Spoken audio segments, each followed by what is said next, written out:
მოგესალმებით ჩემო კარგებო, ეს არის სპირაჭუ. სპირაჭუ დაახლოებით 16-დან 18 მეტრამდე შეიძლება გაიყვანოს ქვირამაყვანმა.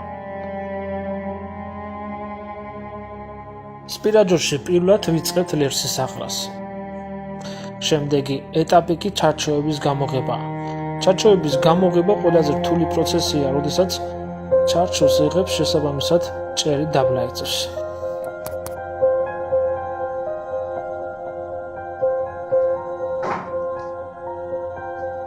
მაყურებელს გაგიჩნდებათ კითხვა თუ რატომ ვაქცევთ სპირაჭუს.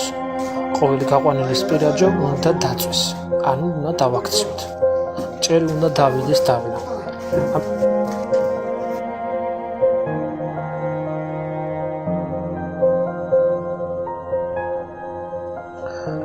ეხლა კადრში ჩანს თუ როგორ უნდა გამოვყაროთ სპირაჭუში ხეები. ეხლა მიმდინარეობს თუთავი მანქანით ხეების გამოყრა და ამის შემდეგ ვიწყებთ ამ ხეების მილაგებას, მისუფთავებას და შესაბამისად გამოსაყენებელ ხეებს ვარაგებთ ერთ ადგილას.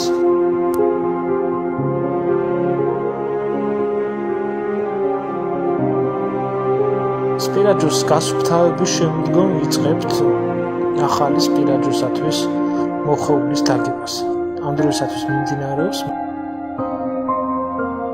ამ დროისათვის მიმდინარეობს შპალებიდან ძველი კასტილის ამოღება, რომელსაც ვიყენებთ ხოლმე მეორედ, მესამედ და მეათე.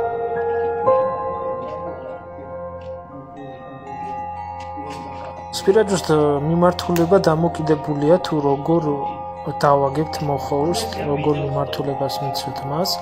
ამ დროისათვის ვახდენთ ლერსის გადაჭრას, რომელზეც წავაგოთ მოხოვული.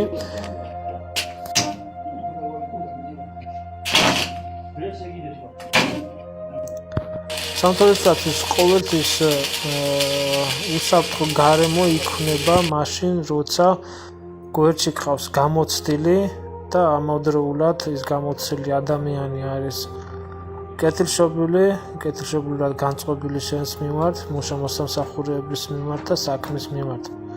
ეს არის უპირველესი სამთოელისათვის, რაც შემდგომ მოხოვნის დაგების შემდგომ ამ ადგილზე მოვა სხვა ბრიგადა, მებიგეები, რა დროსაც იწყება კამანოის გახსნა.